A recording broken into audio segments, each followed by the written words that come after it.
To our midweek Bible study. We are dealing with the subject End Time Prophetic Overview, a study of last day events. And I'm glad to be able to come into your homes wherever you are this evening to bring the Word of God. We are looking at a prophetic overview of end time events, particularly those events that are being played out currently in the world. And I am sure that we'll be able to identify many of those things that are taking place. Let's bow our hearts in prayer. Oh, Father, we worship you today. We thank you for your presence and for your power. We pray, God, that you would have your way in the lives of each and every person who listens this evening to this live stream. Let your presence be manifest. Let your power be very much evident. Speak to our hearts. Let your word come to the lives of men and women so that we will understand the times and season in which we live. Oh God, the children of Issachar, 1 Chronicles 12 and 22 says they understood the times and the seasons, men of understanding. Let us have understanding, Lord, and let us position ourselves appropriately so that we can be the blessing and the persons who will be used by you in this end time. In Jesus' name, amen. Praise God. Just to give you a brief recap on last week, we looked at the whole question of where we are in terms of God's prophetic calendar. We looked at moral degeneration, where we saw the Bible spoke of the whole question of the morality of men will decline significantly. There will be perversion, licentiousness. We look at Noah's generation, lots of divorce and remarriage and the like. And we also look at the whole question of no moral absolutes, and nothing is absolutely wrong, absolutely right. It is based on one's opinion. We look at the frivolity of marriages, how it is considered, and we also look at different types of sexual expressions that would be endeared at this point in time. Then we looked at natural disasters. We looked at tsunamis, the waves and the sea roaring, and we look at earthquakes increasing in intensity and frequency, and that is exactly what is happening. We have had more earthquakes with greater intensities at this point in time than at any other point in history. As a matter of fact, just last year we broke the records for hurricanes in a particular season, and we are seeing lots of intensification of storms, particularly violent and virulent storms. And so we are seeing these things. We looked at the whole question of global warming, and global warming plays itself out in earthquakes, in sea phenomena, and that type of things, where there are temperature rises in ocean currents that are causing the depletion of coral reefs and the inundation or the flooding of certain coastal coastlines, and also aridity or dryness in different parts of the earth. All these things, and these things have been mentioned in the scripture. And we look at the whole question of pestilences, where the Bible spoke about pestilences will come in the last days, and we are caught up in the throes of one right now, referred to as the COVID-19 pandemic. And we see what is happening, the carnage, the fear that is being wreaked upon the nations of the earth, the decimation or near decimation of economies. And there's quite a lot of fear and anxiety and quite a lot of heartache that is being experienced across the nations of the earth now. And then we look at celestial activities, where the Bible spoke about there will be signs in the air above and in the earth below. And so you have so many different things that are taking place, and we will not go too much into that. Also, one of the things I didn't cover was the whole question of international terrorism. And the Bible tells us in 2 Timothy chapter 3 and verse 13 that part of the trait of the last days that men will be deceiving persons, and they themselves will be deceived. In Romans chapter 3 and verse 15, it says that their feet will be swift to shed innocent blood. And 2 Timothy 3 and 3, the word of God tells us they will be truce breakers. They will make deals with respect to the cessation of wars.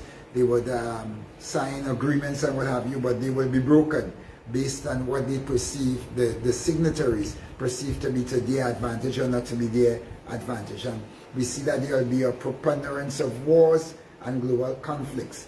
Jesus said there shall be wars and rumors of wars. All these things have been taking place.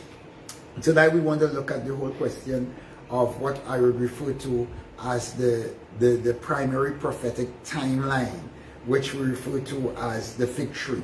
Israel is referred to as the fig tree. And we want to look at Israel. And I just want to say this evening that in order for us to have an accurate picture as to where this world is going, we have to keep an eye on Israel. Keep an eye on Israel. Israel is God's direction at this point in time. Israel is the very nexus, the very nucleus of what is taking place in the earth. And certainly there are wars there.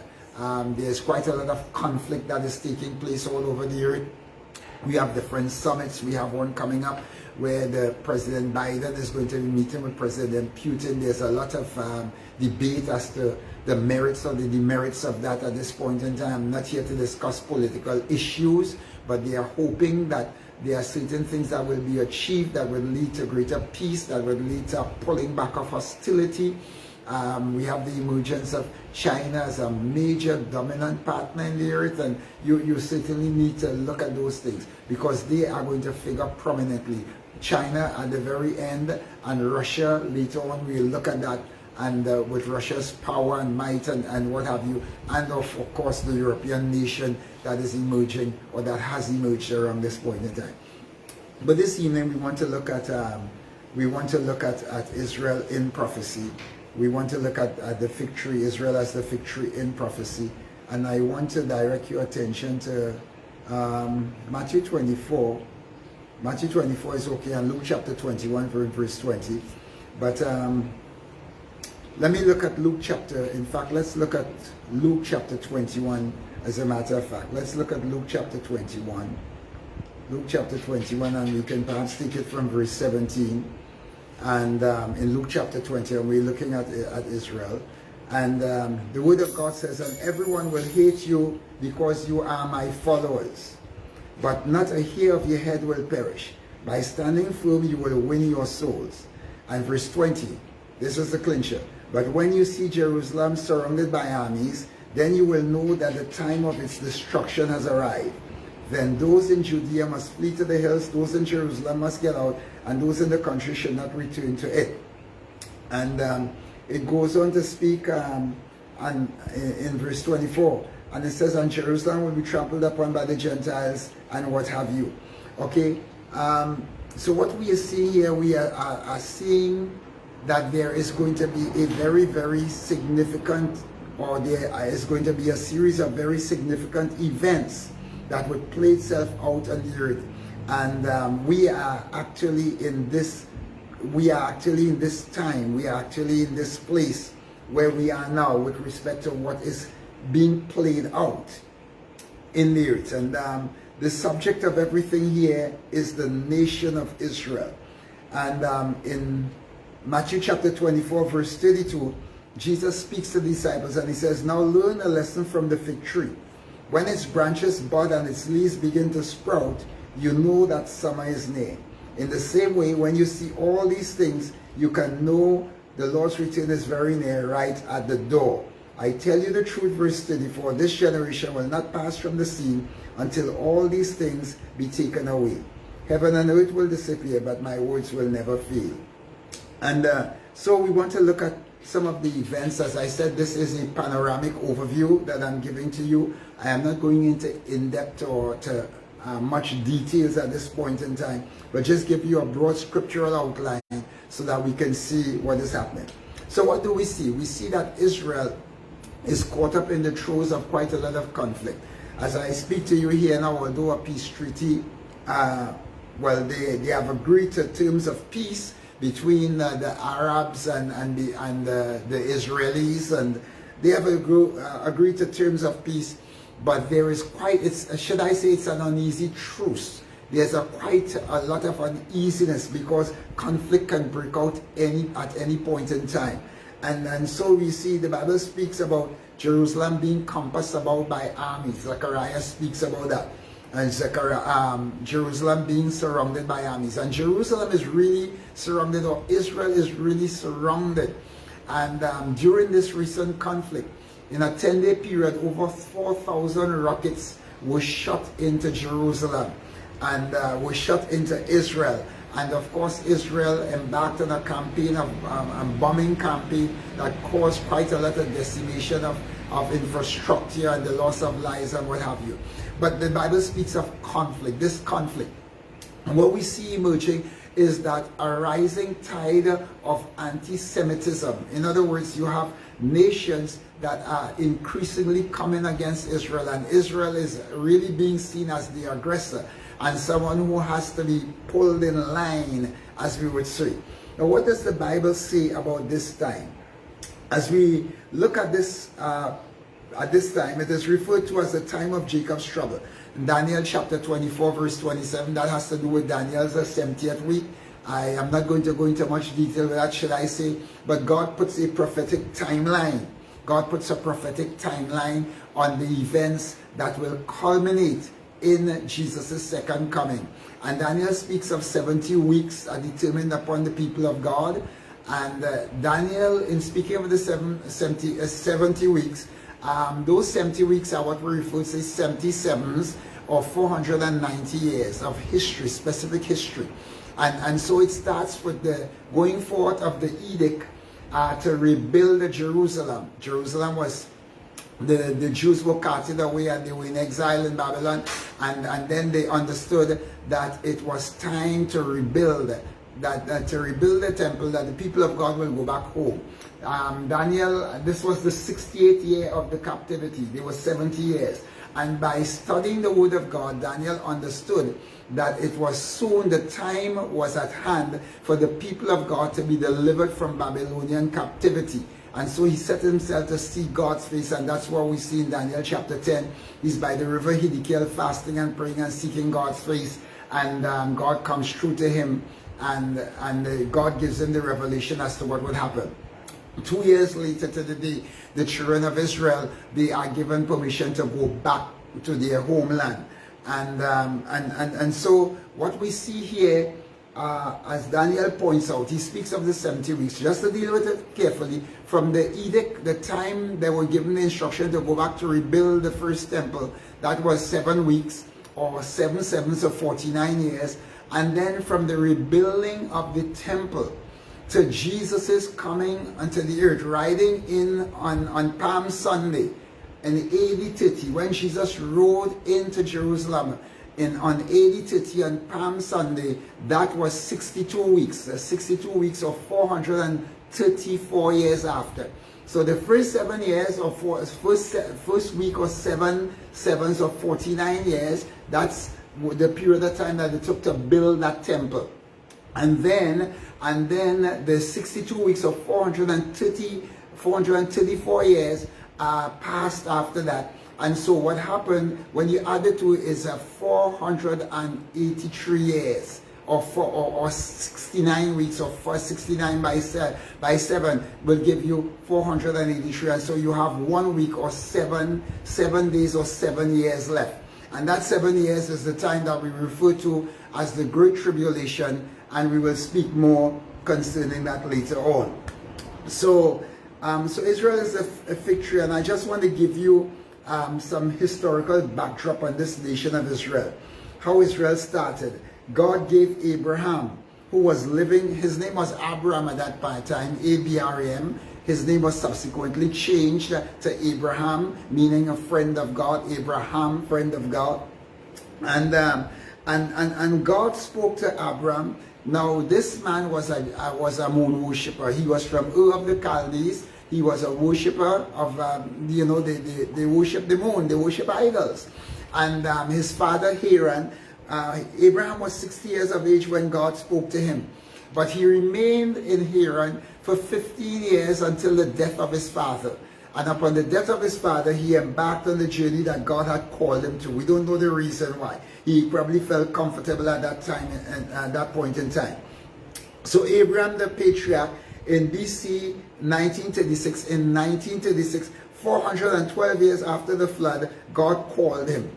That is in BC, before Christ, 1936, 412 years after the flood, the deluge on the face of the earth.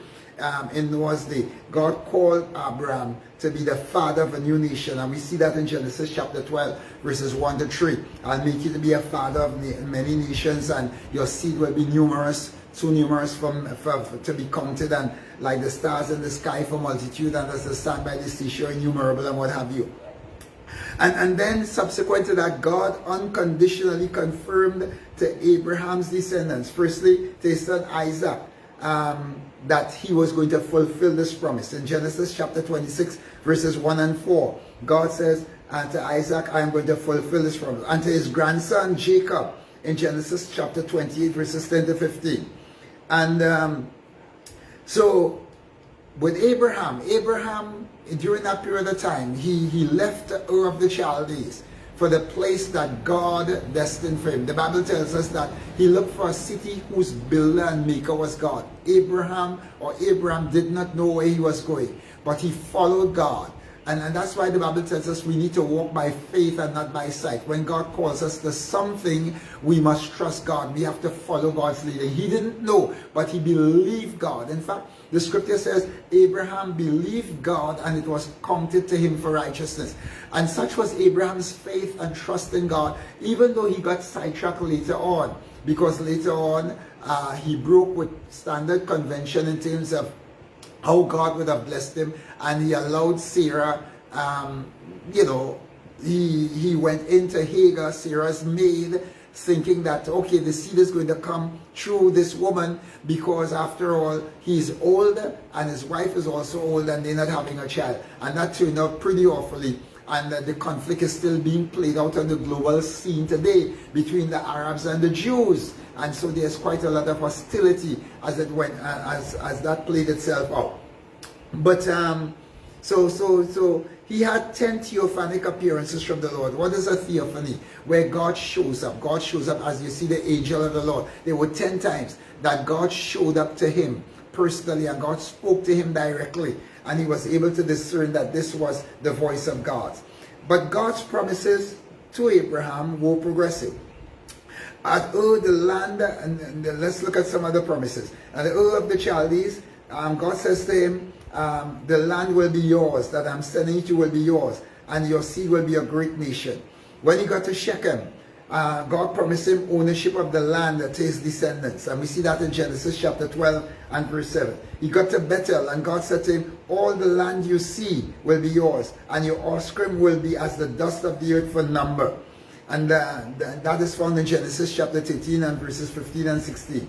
At Mamre, God said to him that his seed would be as the stars of heaven, and the location of their territory will extend from the river of Egypt, which is the Isle, to the great Euphrates River. Okay, and that's the general area that they have gotten responsibility for. And that will be found in Genesis chapter 15, verses 5 and verses 18. At Moriah, God spoke to him again about his seed being multiplied, the multiplicity, the number of people who will comprise his seed that will cover the earth. God spoke to him there. Now in Genesis, that's in Genesis chapter 22 and verses 16 and 17. And so when God used him in that way. God gave him the promises. God gave him the promises. So it came down to Jacob, and so they get down. There's a famine in the land, and you know the patriarchs, the 12 patriarchs, and they are there with the father there, and there's a great famine, and they are forced to go down to Egypt.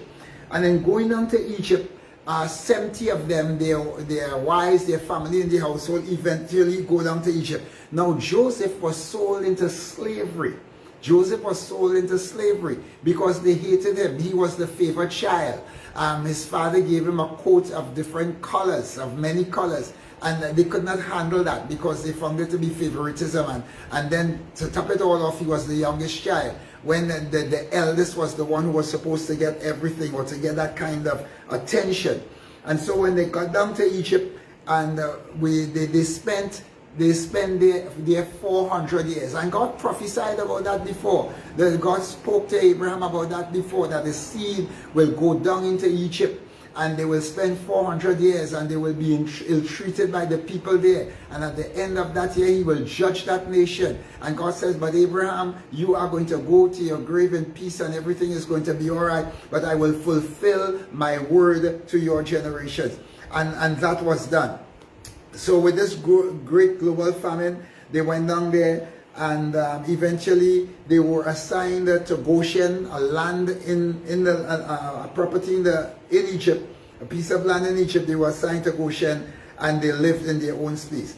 Now, the Bible says, after a period of time, another king arose who knew not Joseph. Joseph was well favored. He was the most powerful person in the land of Egypt. He was able to bring his entire family down there, and they resettled there. They were well treated. He brought his father down there. The father thought that Joseph was dead, found out that he was alive, and gave permission that, rather instruction that when he dies in Egypt, his bones must go back to the home country, and that was complied with. So another king arises that knew not Joseph, and they feel threatened, and so they bring the Jews under subjugation.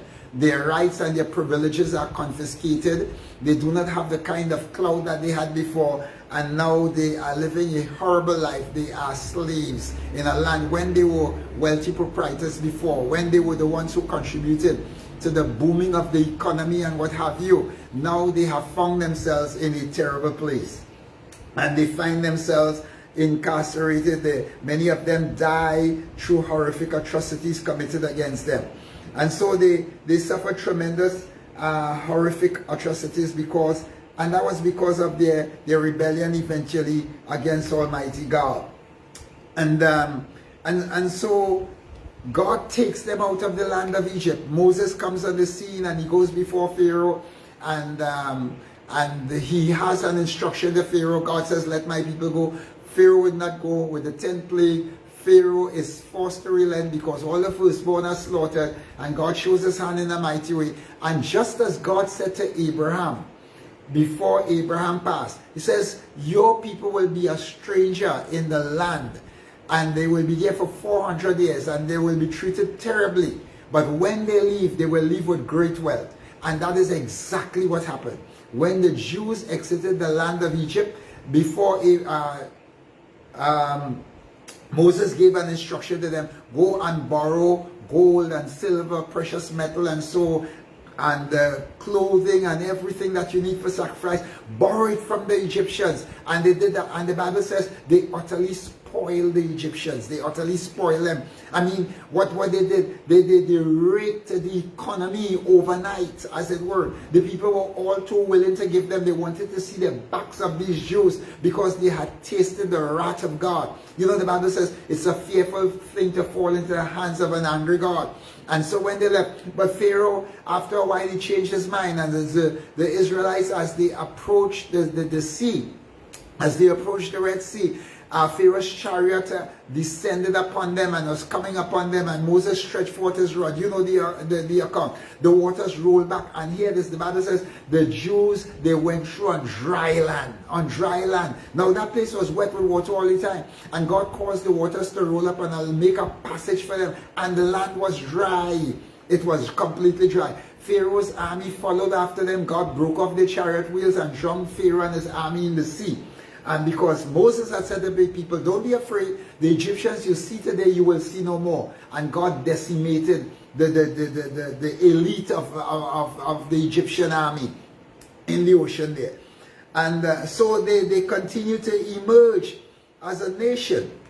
They continue to emerge, and when they came out, when they actually came out, temple, they started worship, they developed temple worship, they built it on the 10th day on the move, and God institutes or inaugurates sacrificial worship in the temple. The laws are instituted, and Israel forms itself into a commonwealth because there's a compilation of all the different tribes, and we can say it's a commonwealth, a family of nations together, even though they are brothers, and a commonwealth. And they're on the move, and a journey that was supposed to take 11 days actually took 40 years, because after a while they doubted God in spite of all the miracles that God gave to them, and they were afraid of different people who dwelt in different places, And so a journey that should have taken just 11 days, 11 months perhaps, took 40 years. And it was when the last rebellious person who was over 20 years of age died, because God said every person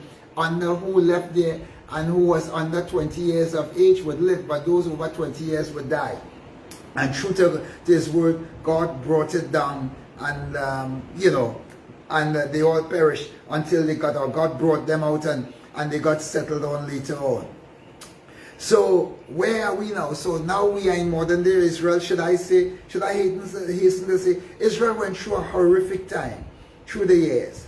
Went through a horrific time. And when I speak of a horrific time, because of their rebellion against God, God caused them to be scattered out of the land that he had brought them into. And God says, I'll scatter you to the four winds, the four corners of the earth. And Israel went through a horrific time. They were in France, in Italy, in Portugal, in Spain, in England. Property was confiscated from them. They were treated as second class, sometimes not even second class citizens. And you would find in many places they came to prominence because the hand of God is upon their life for prosperity. And then the government of the day will descend on them and will confiscate their wealth and what have you. And so they were all over the place. But God had said he will restore them from the four corners of the earth. And God gave, and God did that. You would understand that the Jews, when they were in Germany, 6 million Jews were gassed, and they lost their lives in the gas chambers of Germany. But it's not only in Germany. England, they endured horrific atrocities. Germany, France, Italy, all of these places, they went through quite a lot of pressure. And so the Spirit of God moved upon them, and they came back to their homeland. As they got back to their homeland, there was a very significant event that took place in terms of they getting back to their homeland. And that event was on the 15th of May, 1948. And 15th of May, 1948, you have General David Ben-Gurion. He led the charge for the Jews to go back to their homeland. He led the charge. The British did not want them to go. Ships were going back to Palestine, going back to Jerusalem. They set up a blockade against them, and people decided that they would throw themselves overboard and kill themselves if they were not allowed to do that. And so what happened is that the English, they relented and they allowed them passage to get back in there. So the Jewish nation was restored on the 15th of May 1948 at midnight. And the person in charge there at that time was General David Ben-Gurion. He was the person in charge. There was a global regathering of the Jewish people as they came back to their land. So Israel has come back to their land. And there are prophecies that relate to Israel and their settlement in the land. One is that the Bible says that Isaiah said that the desert will blossom like a rose. And so in Israel, what they did, they have the technology, they use the technology, and even though the land was infertile because of the general nature of the land, Israel is one of the major producers of citrus fruits in the world at this time, and palms and dates and what have you. And the desert truly has blossomed like a rose. And it's they take waters from the sea, and they use and they fertilize the land, and so many different things are taking place there in Israel, and they have become a very prosperous nation. And the Word of God tells us that there is somebody who is looking at this, as somebody who's called the man of sin, looking at this, and the Word of God tells us that they are going to come upon Israel in order to attack Israel, and to attack Israel so as to take Israel's wealth. Israel is hated by the majority of nations around them, and they're going to come against Israel to attack Israel. And so we have the gathering of all these nations. We have different nations who are coming against Israel at this point in time. And of course in Palestine you have Hamas and you have the PLO and different entities around there, their neighbors living together, but it's going to get worse than that. And it will culminate in a major battle that comes against Israel. So they are there, and they have to they are building themselves up, they're defending themselves. Israel is now very prosperous. There are some things that are taking place in Israel that I want to point out to you at this point in time. One is the rebuilding of the temple. The scripture predicts that a temple is going to be built right where the first temple was, or where Solomon's temple was. That first temple, when that temple was built there. But that is a major problem, because that temple is a site where a major religion has a temple in that very area.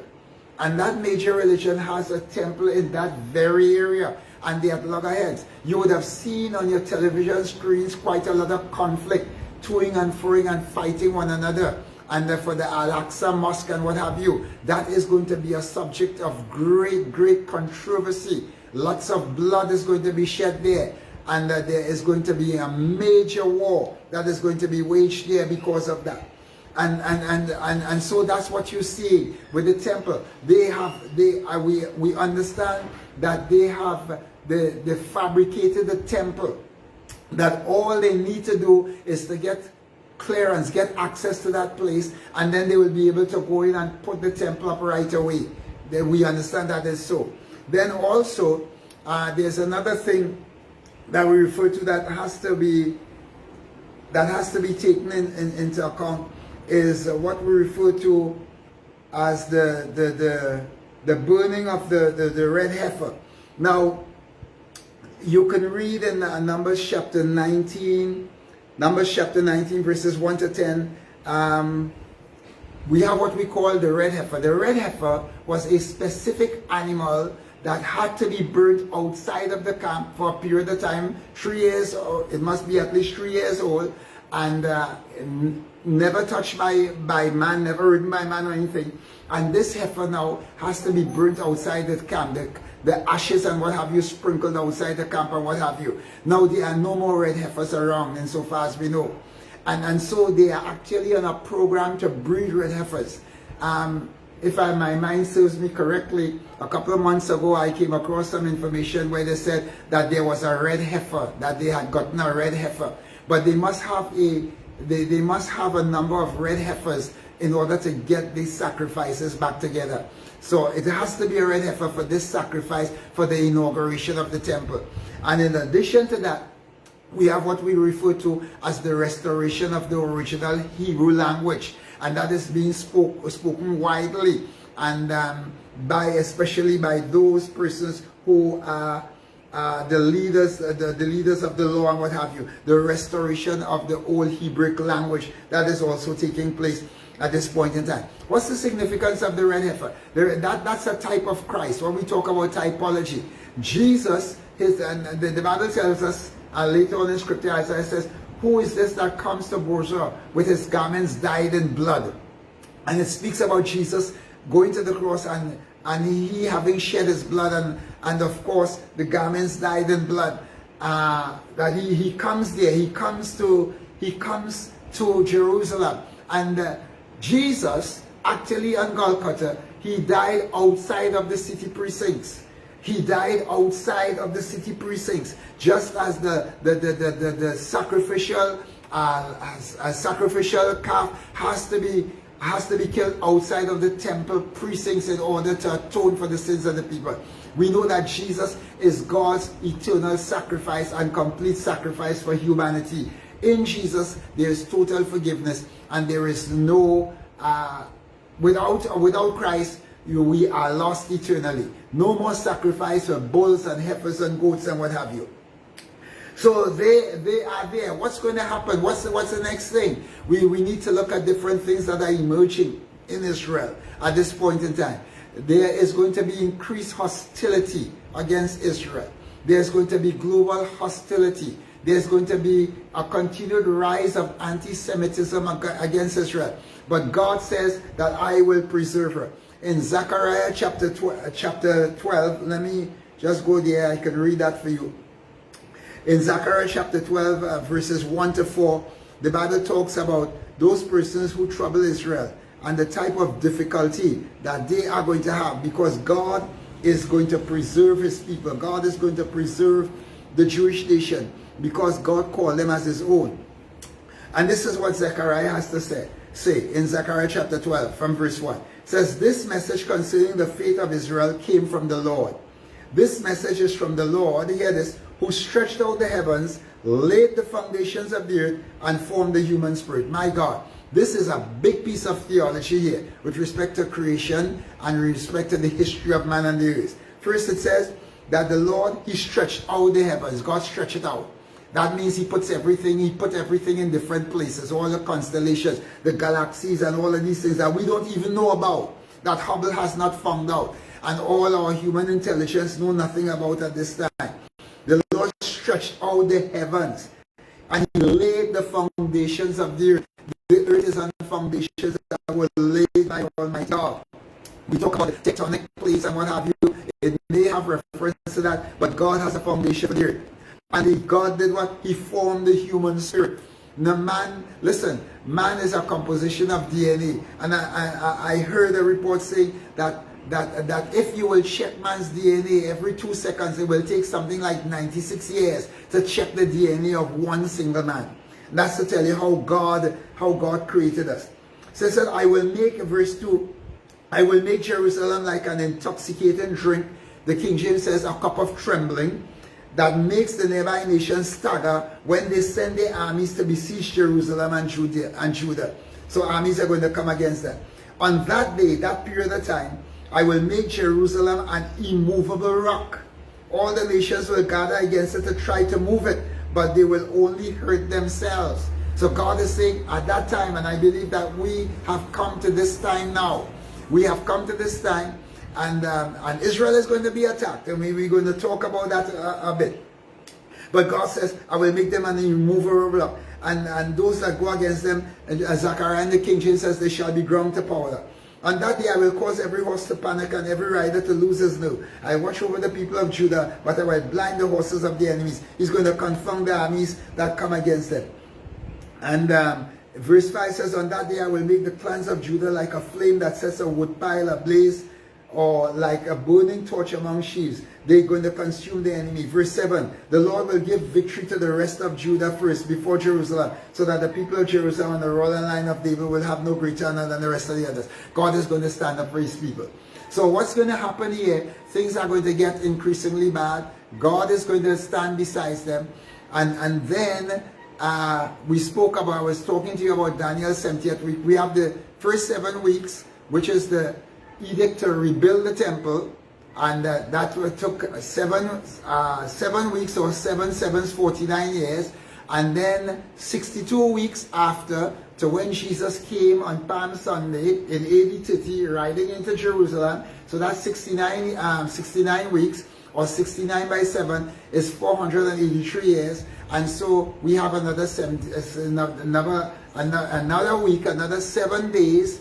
All right, another 7 weeks, another 7 years, or 1 week rather, another 7 years, and that is the time that we refer to as the time of Jacob's trouble, or what we refer to as the Great Tribulation, where Ezekiel says it was going to be a time of trouble for the Jews that they have never experienced before, neither will ever experience in the earth. And in fact, it will not only be with Israel, but the earth will go through a time of horrific atrocities. And I keep using this word atrocities because to me it conjures up the kind of imaginative things, if we can indeed think about those things that will happen. Because there is going to emerge on the earth someone that we refer to as the Antichrist, and he's going to have he's referred to as the beast, and he's going to have what we call the false prophet.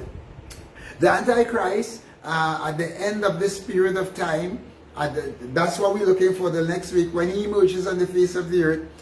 For that 7 years, he is going to make an agreement with the Jewish people.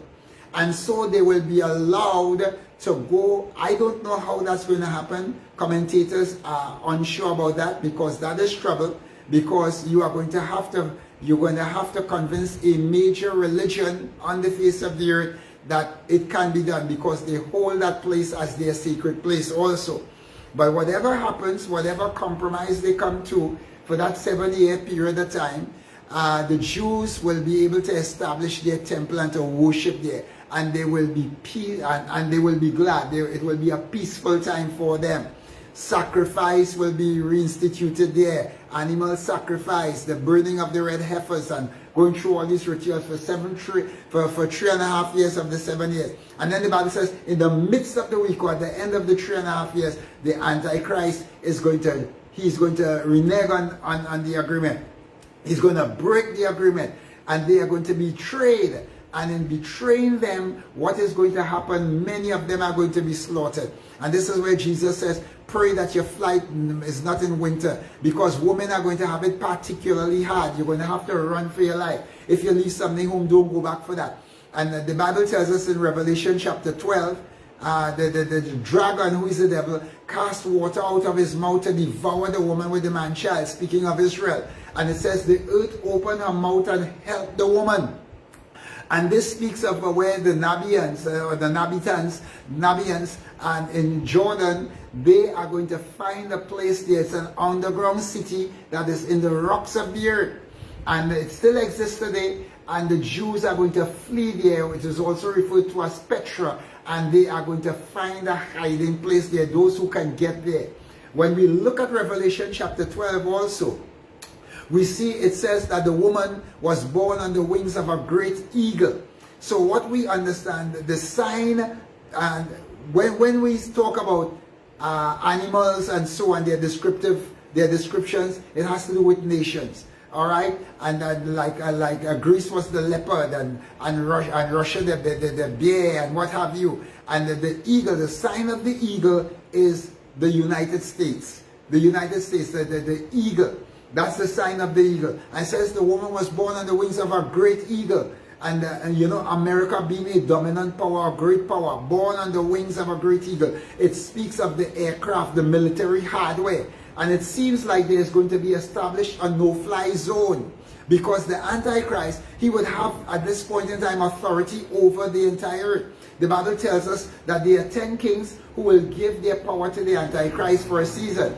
And these 10 kings, they come from what we refer to as the revived Roman Empire. The Roman Empire, after Alexander the Great died, he was divided into two. That's the 2 legs with the 10 toes. The 10 toes have to do with the last day period in which we live. The 10 major nations that comprise what we call European nations. And it says it will be partly strong and partly weak. Iron mixed with clay. All right, partly strong and partly weak. And so we see what is happening there. And the Antichrist is going to come out of that. He's going to come out of that. He will get his power from that, his authority from that. And so America is going to step up to the table and provide a no-fly zone for them. And the Jews will, those who escape, you know, things are going to be okay with them. But a lot of them are going to lose their lives. They are going to be in a more than a bit of bother at that point in time. So the Antichrist, he breaks the covenant at the end of the week. I don't want to go too much into the Antichrist with that. And so Israel has to run for its life. And they take the territory. And some of the things we see being played out about the woman being ravaged in the streets. They're going to rape Jewish women in the streets like that just for the fun of it. They're going to destroy their properties. And they're going to do all kinds of heinous acts, commit all kinds of heinous acts against the people of God. All right? And so God is going to, he's still going to come true for them, because there are 2 witnesses whom we believe to be Moses and Elijah. And we say that because of the miracles, they're going to stand up, and they're going to stand up against the Antichrist. They're going to stand up against the Antichrist, and they will preach the word of God, that Jesus Christ is truly the Son of God. There's going to be 144,000 Jewish young men who will be sealed. We refer to them as Jewish evangelists, and they will proclaim the gospel that Jesus or Yahweh is the Messiah, and you know, his blood was shed for the sins of the world, and what have you, during that period of time. Okay, and that 144,000 is not one. There's a religion who says that's their own people. Look at it, 12,000 from each tribe. 12 tribes, 12,000, 144,000. Not Gentiles, strictly Jews, bona fide, born-again Jews. Born-again Jews, preaching the gospel of Jesus Christ. So there's going to be a massive revival on the face of the earth at that point in time. but Israel is going to be in a spot of bother.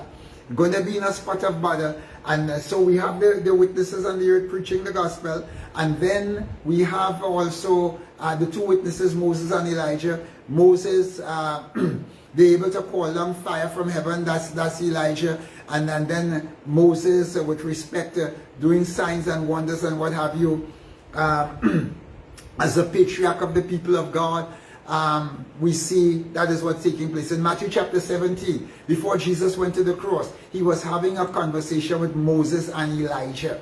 And that is why one of the other reasons why we believe that they were discussing with Jesus concerning his imminent death, burial, and resurrection. And they're going to come back again, and they're going to put salt in the Antichrist room, so to speak, because they wouldn't be able to gainsay what they are saying. Now, at the end of the 3.5 years, now the first 3.5 years of that 7-year period is going to be a peaceful period. They're going to say, who is like unto the beast? Who is able to make war with the beast? And the Bible says the kings of the earth gave them his power. You know, and authority becomes very, very powerful. His identity is revealed. He is described in scripture as the prince of the people that shall come. That speaks of the Roman people. He is described as coming from around the shores of the Mediterranean. That is in the area of Greece. And then he is described as not honoring the God of his fathers. When you speak of the God, G-O-D, capital G-O-D of your fathers, you're speaking about Israel. So he is what we refer to as a mixed bag, a Roman Greco-Jew. All right, so he has Romans. He's Roman in terms of his nationality. He's a Jew, perhaps, in terms of his bloodline, and also a Greek in terms of where he comes. So we say he's a Roman Greco-Jew. And he is going to stop the sacrifice in the temple.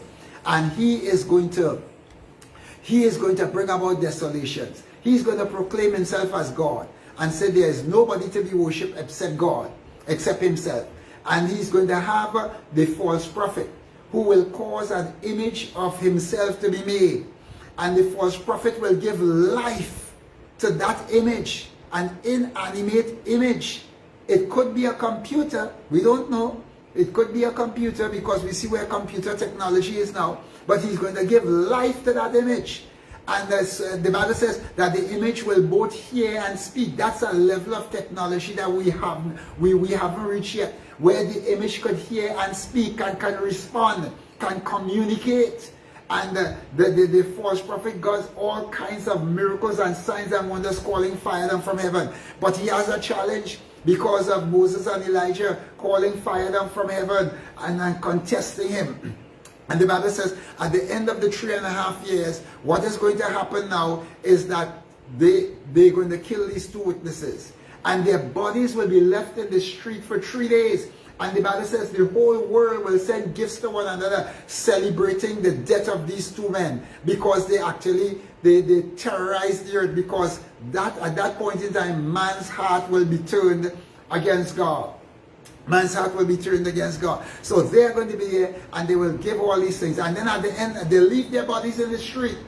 And in the streets. And then at the end of the 3 days, a voice comes and calls out, come up hither.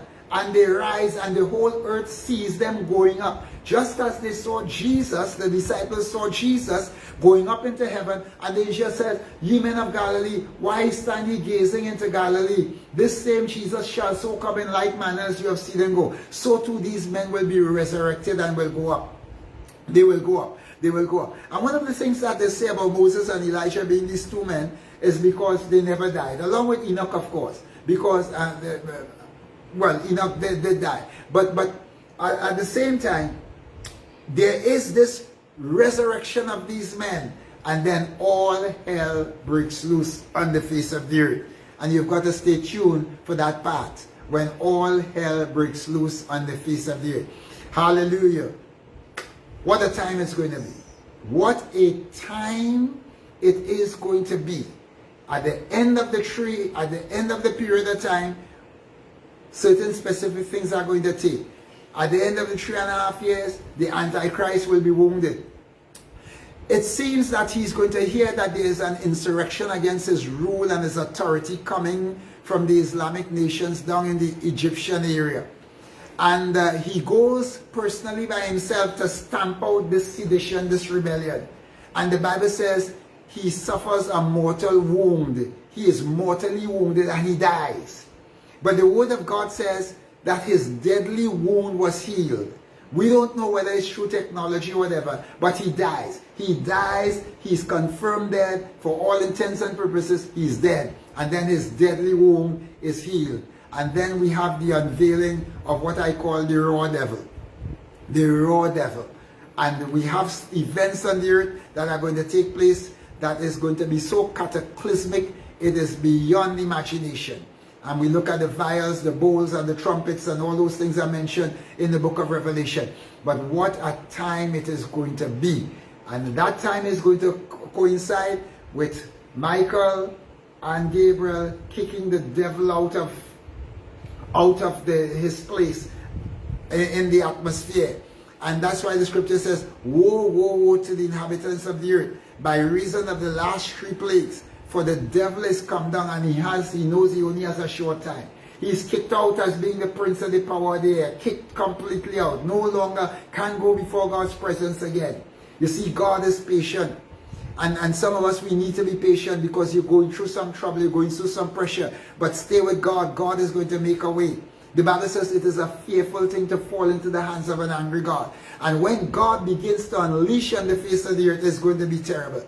We're going to see the effects of global warming when it has come full term. Because the Bible says the sun will scorch men with great heat. We are going to see perhaps as asteroids hitting the earth and the water, one called Wobo, the waters becoming bitter. We're going to see that, the waters becoming poisonous. We are going to see great hailstones, the weight of a talent of 70 to 80 pounds falling from heaven on the face of the earth. We would say meteorite particles showering the earth during that period of time. And men are going to, there's going to be such pain, there's going to be the release of demonic spirits on the face of the earth that have been reserved for this time, with the hair like a woman and teeth like a lion, hair and with the tail like a scorpion, and for 5 months they will be tormented men.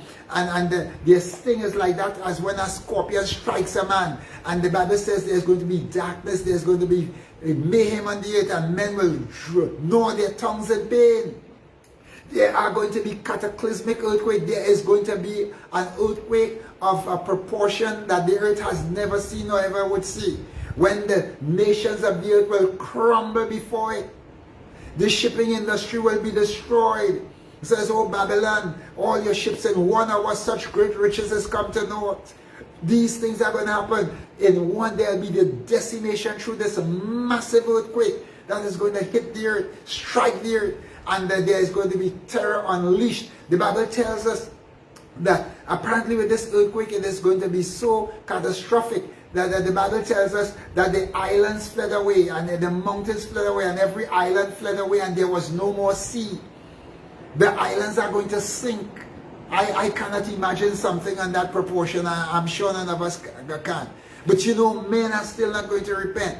The Bible says men will shake their fists in God's face and will curse God to his face. And the Bible says, and in those days, men shall desire to die, and death shall flee from them. So ladies and gentlemen, as we look at this prophetic overview, and we look at the fig tree, and we see where this is going through, because it is pressure for Israel. The pressure is building, but God is going to preserve his people. And ultimately, God is going to have his way. We do not want to be left behind. We want to ensure that our lives are right with God now. And we should not be we should not be beaten through fear to come to a place of relationship with God. Because Jesus has done enough for us through his love, through his atoning redemptive work on the cross of Calvary for us.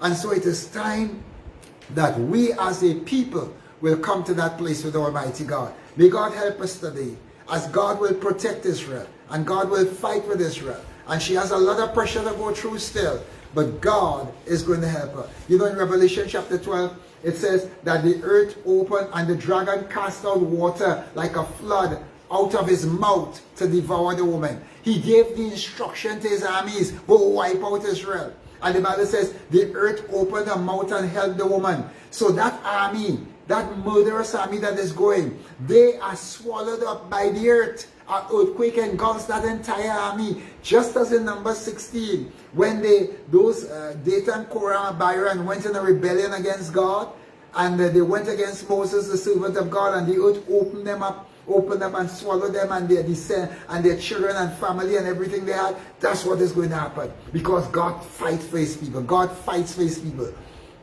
And your God is going to fight for you.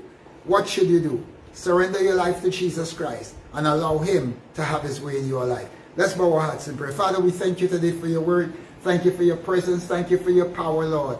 And may you touch our hearts and touch our lives. May you minister, Lord, to each and every one of us in the name of Jesus. Lord, we have had a panoramic look as the things that are going to take place. We have looked at the evolution of your people, Israel. Lord, you brought them out of nothing. You caused Abraham to birth a nation. You gave the extent of their territory. You gave them power and authority. You blessed them, and they rebelled against you. And so they went into a lot of, they were banished from your presence. Yet still, as you said, you prophesied and you brought them back home. And Lord, they are living in their own land, but they are surrounded by their enemies. But your word says that those who come against them, you will make Israel a burdensome stone and a cup of trembling. And so too, Lord, that's what you do for us as people. That those who come against us, oh God, you fight our battles. For your word says that we are the apple of your eyes. And he that toucheth you, he who touches us, touches you, oh God. And Lord, you have set yourself to fight on our behalf. Your word says it's a righteous thing with you to recompense tribulation to those who trouble us. So Lord, may you keep your people. And even in this time of pandemic, oh God, may you have your way over the nations of the earth. For this has been prophesied, and there are many others. Because your word says, oh God, there shall, in the last days, there shall be pestilences. Not one, pestilences, Lord. Lord, this has been happening for many years. But may we as a people understand where we are and walk with you. In Jesus' name. Praise the name of the Lord. I just want to say something here before I close. And this is our pastor. This is an aside to what is happening. Because I hear this sort of thing making the rounds, and people saying that the vaccination is taking the mark of the beast. Let me tell you something. Get a hang of the word of God. The mark of the beast, read Revelation chapter 13, verse 16. The mark of the beast is going to come out in the tribulation period. As a matter of fact, it's going to be in the middle of the tribulation period coming towards that time. The church would have been raptured. I deliberately did not tell you that the church would have been raptured because we deal with Israel. But the church would have been raptured. 1 Thessalonians chapter 4, verses 13 through 16. The church would have been raptured. In Revelation chapter 5, you hear the call, come up hither.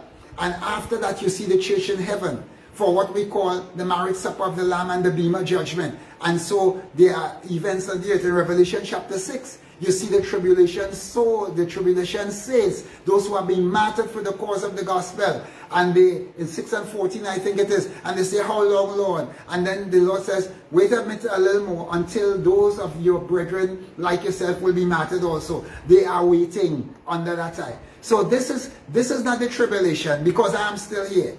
And God said to the Philadelphian church, which is the true church that will be raptured, that I will keep you from the hour of tribulation that will come upon the world to try the entire world. Get out of this nonsense that this is a mark of the beast.